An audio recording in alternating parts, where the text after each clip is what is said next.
नमस्कार साथियों, हम लेकर आए हैं कक्षा छठी के समाज विज्ञान के पेपर का हल, जिसमें पहला क्वेश्चन है स्थल, जल तथा वायु के बीच का एक सीमित भाग है। तो इसमें आपका आएगा जीवमंडल। क्या आएगा? जीवमंडल। प्राचीन भारत में सामान्य जन द्वारा कौन सी भाषा सामान्य रूप से बोली जाती थी? तो प्राकृत भाषा बोली जाती थी। फिर आते हैं चरक, एक प्रसिद्ध थे, क्या थे? वैद्य थे। ठीक। फिर आपका आएगा सबसे प्राचीन वेद कौन सा है? तो इसमें आपका आएगा ऋग्वेद। क्या आएगा? ऋग्वेद। जिस स्थान चौक में मजदूर लोग अपनी सेवाएं देने के लिए इकट्ठे होते थे उसे कहते हैं, तो उसे हम कहते हैं लेबर चौक। क्या कहते हैं?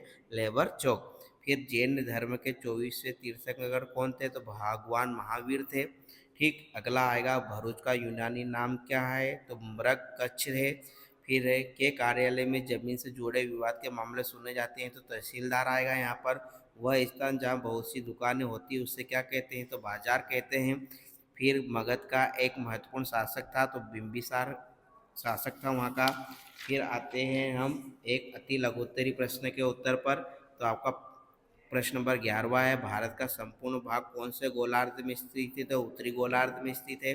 पूरा पाषाण काल को कितने भागों में विभाजित किया गया है? तो 3 भागों में विभाजित किया गया है। अभिज्ञान शकुंतलम में किसकी कहानी का वर्णन है? तो राजा दुष्यंत की कहानी का वर्णन है।